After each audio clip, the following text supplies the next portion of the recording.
Chers amis, nous avons commencé, lors de notre dernier entretien, d'examiner les 4 premières trompettes, mais nous avions vu simplement quels étaient des événements écologiques et nous avions vu comment elles étaient liées au premier message, au premier des 3 messages d'Apocalypse 14. Et j'aimerais maintenant, avec vous, entrer dans le vif du sujet et examiner ce qui se passe au son de ces 4 premières trompettes. Alors, relisons ensemble le texte qui a trait à la première trompette. Apocalypse chapitre 8, verset 7. Le premier sonna de la trompette et il y eut de la grêle et du feu, mêlés de sang, qui furent jetés sur la terre, et le tiers de la terre fut brûlé, le tiers des arbres fut brûlé, et toute herbe verte fut brûlée. La catastrophe est énorme.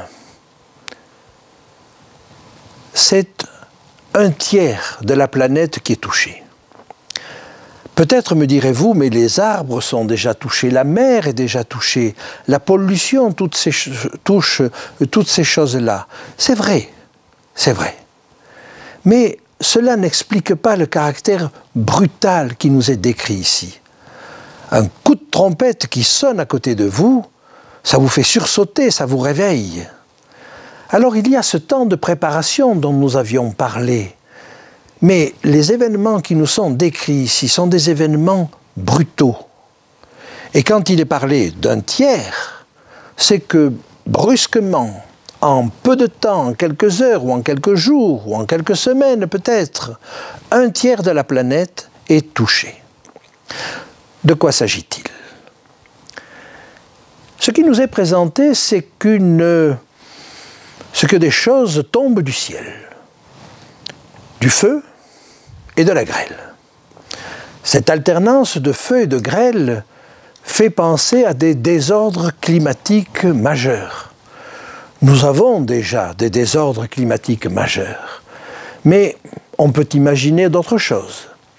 Est-ce qu'il s'agit d'une météorite qui tombe sur la Terre?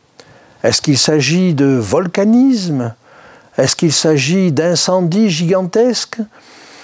L'avenir seul nous le dira. Et le texte n'est pas assez précis pour que nous puissions en savoir davantage. Retenons simplement qu'il s'agit d'un événement majeur. Alors, je peux vous montrer quelques images de ce qui existe déjà, tout en vous disant ce qui nous attend avec les trompettes, c'est beaucoup plus important.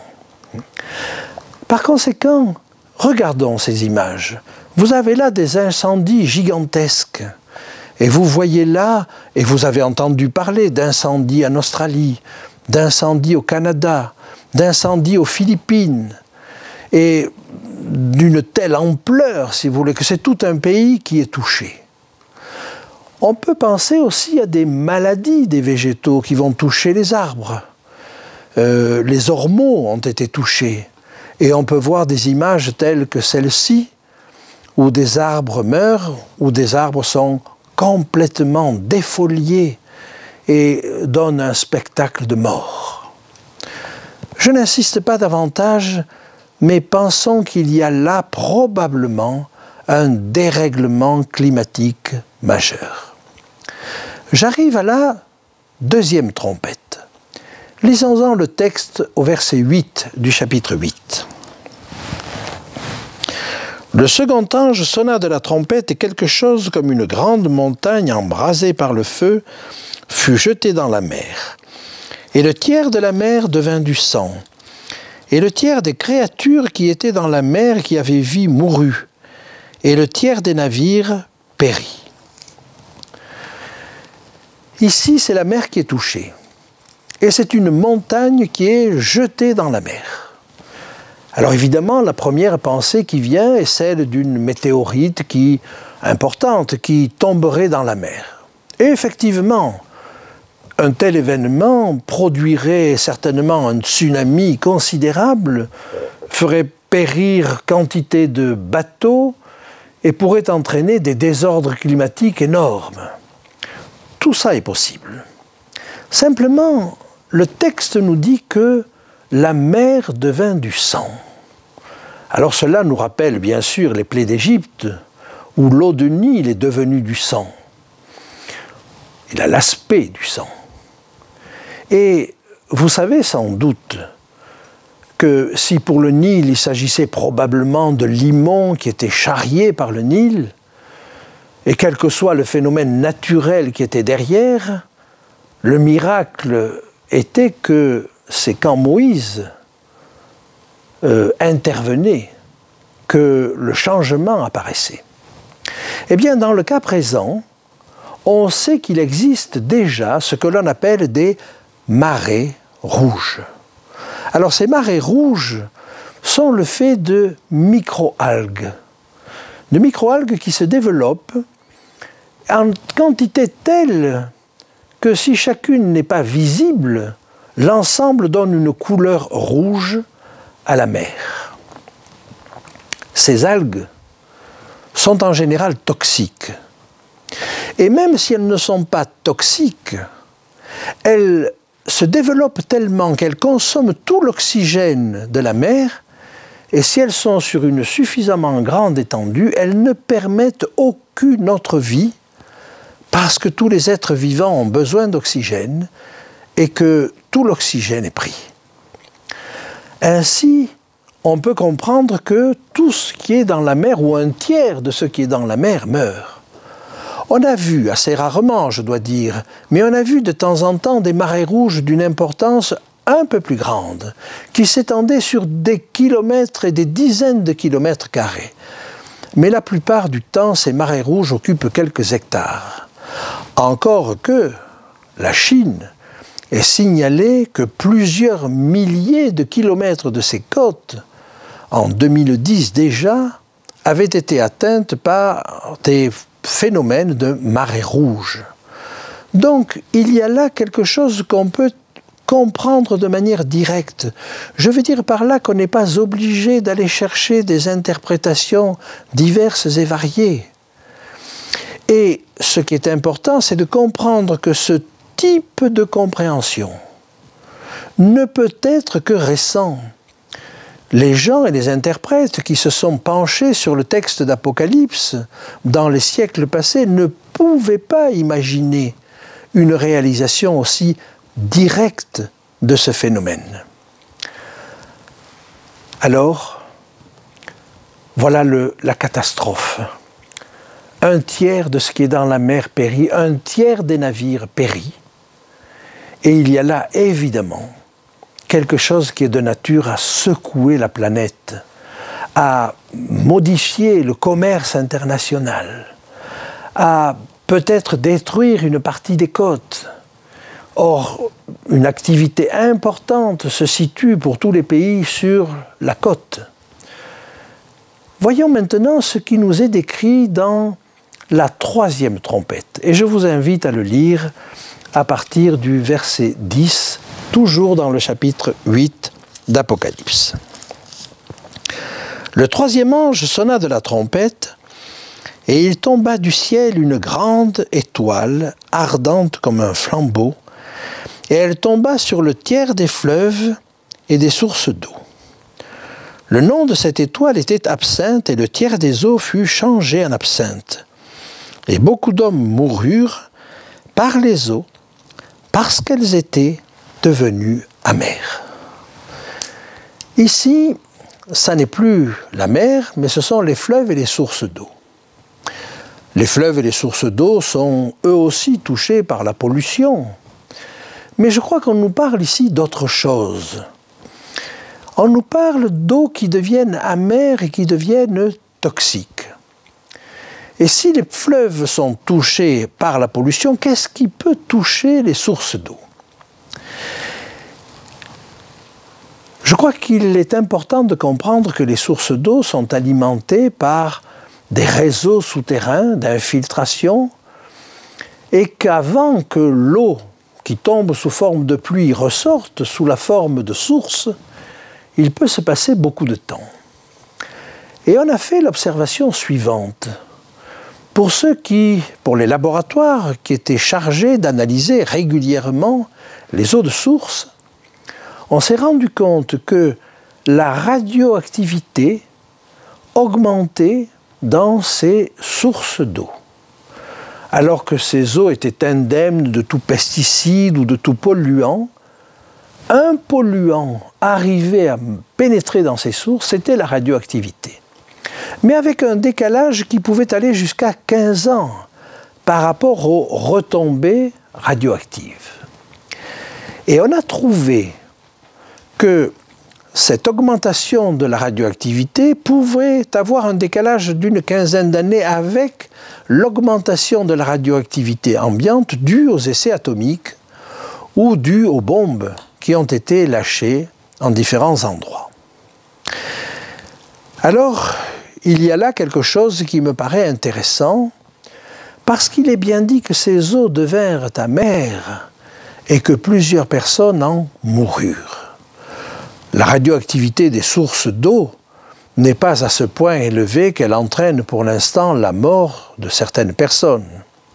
Il y a même d'ailleurs dans les eaux de source une certaine radioactivité naturelle à travers le radon ou à travers d'autres éléments et qui n'est pas toxique.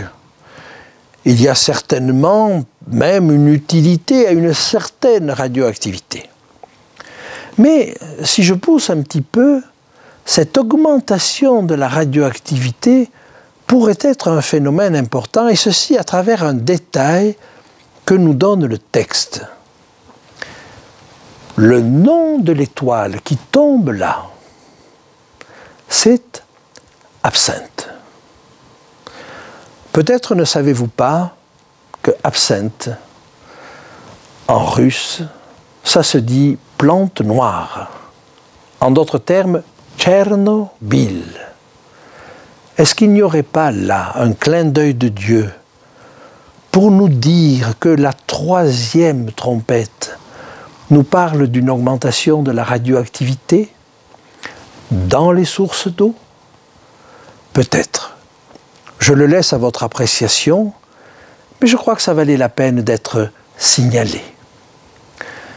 Et j'aimerais aborder avec vous maintenant la quatrième trompette. Lisons ce qui nous en est dit au verset 12 du chapitre 8. Le quatrième ange sonna de la trompette, et le tiers du soleil fut frappé, et le tiers de la lune, et le tiers des étoiles, afin que le tiers en fût obscurci, et que le jour perdît un tiers de sa clarté, et la nuit de même. Obscurcissement du soleil. Contrairement à ce que nous avions vu au chapitre 6, il y a un obscurcissement simultané du soleil, de la lune et des étoiles. Alors on peut imaginer plusieurs causes à cela. On peut imaginer d'abord des incendies gigantesques. Vous savez très bien que lors des incendies qui ont eu lieu en Indonésie, un nuage de fumée considérable s'est répandu non seulement sur l'Indonésie où on avait du mal à voir de manière à proximité, mais également sur les pays voisins. Et je vais vous montrer une image, celle-ci, où vous voyez des nuages blancs, mais vous voyez un nuage gris. Et ce nuage gris qui arrive sur le sud-est asiatique n'est autre qu'un nuage de fumée dû aux énormes incendies qui se sont passés en Indonésie. Il y a donc là des phénomènes simples et naturels qui peuvent obscurcir le soleil, la lune et les étoiles. On pourrait obtenir la même chose avec un volcanisme important. Un volcan qui se met à rejeter de la lave, rejette en même temps des fumées considérables. Chacun de vous a pu voir dans l'actualité récente que ce volcan d'Islande rejetait de quantités telles dans l'atmosphère que même les avions de ligne étaient empêchés de circuler. Il y a donc là des phénomènes qui peuvent parfaitement s'expliquer et toucher sans difficulté un tiers de la planète. Par conséquent, ce ne sont pas des choses qui sont tout à fait hors de notre portée. On peut enfin imaginer un nuage de poussière interstellaire qui va s'interposer entre le Soleil et la Terre et obscurcir ainsi tous les luminaires célestes. Quoi qu'il en soit, quel que soit le phénomène, et nous le verrons plus tard, et l'avenir nous dira ce qu'il est, nous ne sommes pas obligés d'interpréter de manière très spirituelle ces choses-là. Ce sont des phénomènes qui peuvent arriver maintenant. Simplement, jusqu'à présent, ils n'ont pas pris l'ampleur de toucher brusquement un tiers de la planète. Alors que ferons-nous avec ces choses-là? Qu'avons-nous à dire? Quel sens donner à ces événements? Eh bien, nous l'avons vu. C'est un retour sur soi-même. C'est l'idée que il ne faut pas porter le regard sur l'autre à ce moment-là, mais porter le regard sur soi. C'est là que nous avons à dire quelque chose, à dire sur nous-mêmes quelque chose, mais à dire à Dieu, voilà ce que je suis. Je reconnais ce que je suis. Cela ne me permet pas d'aller beaucoup plus loin sur les autres, mais cela me permet d'aller beaucoup plus loin sur moi. Et j'aimerais maintenant vous amener à lire juste la fin du chapitre 8, le verset 13. Parce que ce verset 13 nous annonce ce qui va se passer avec les 3 trompettes suivantes. Ce que nous avons vu avec ces 4 premières trompettes est déjà important. Plus important que ce que nous avons déjà vu dans l'actualité.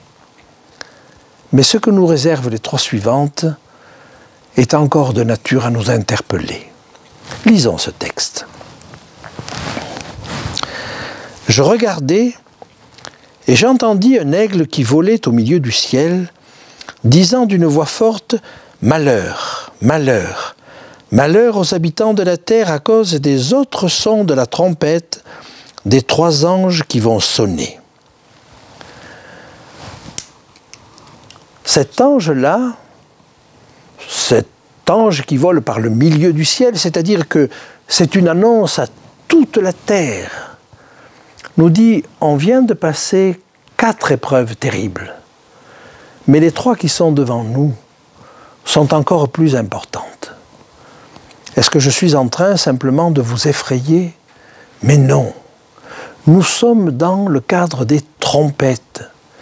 Chaque trompette est un appel de Dieu.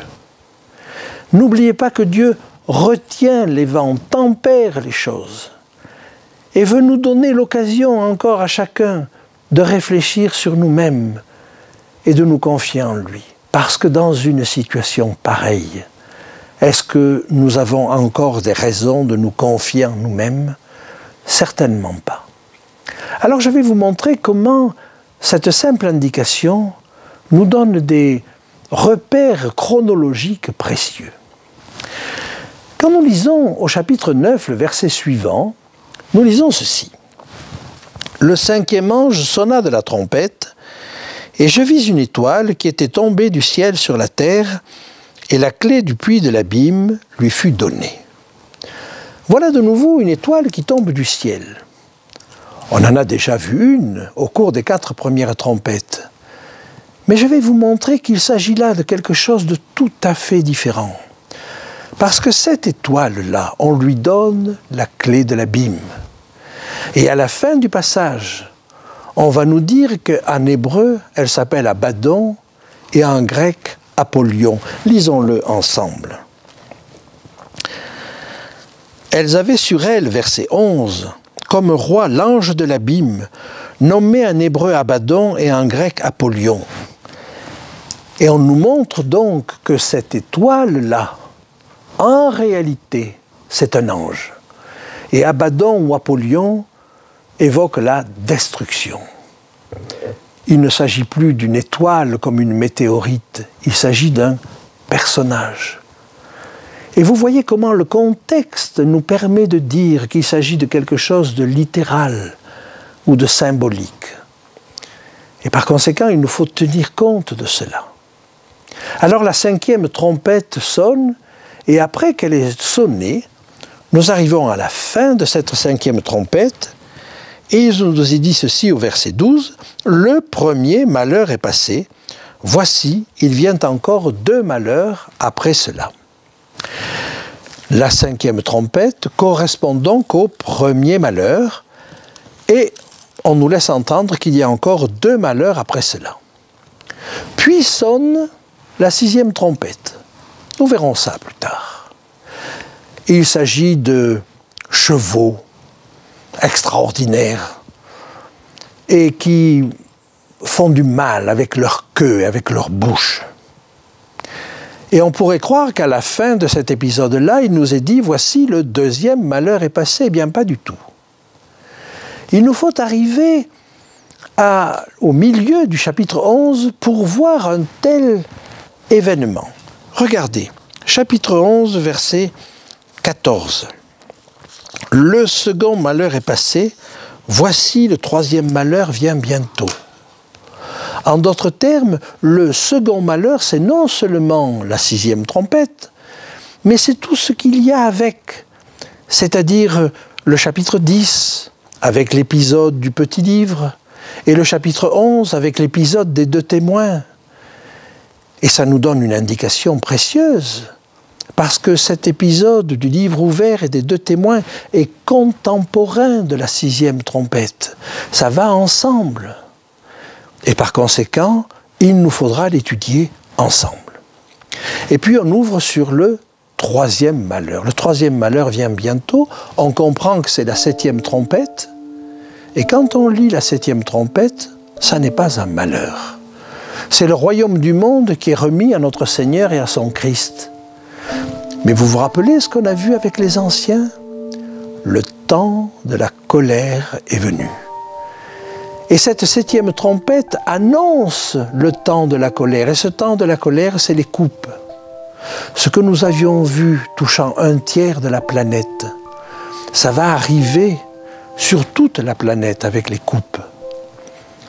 Et nous avons là une aggravation de ce qui s'était vu.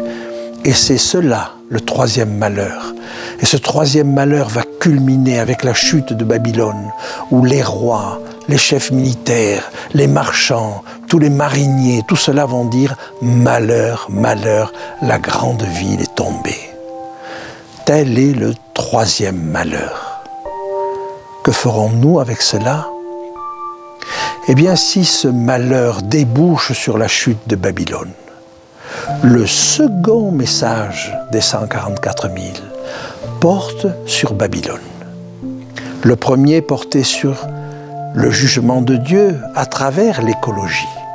Le second va porter sur le jugement de Babylone. Et il nous faudra définir qui est Babylone. Que Dieu nous aide à voir clair.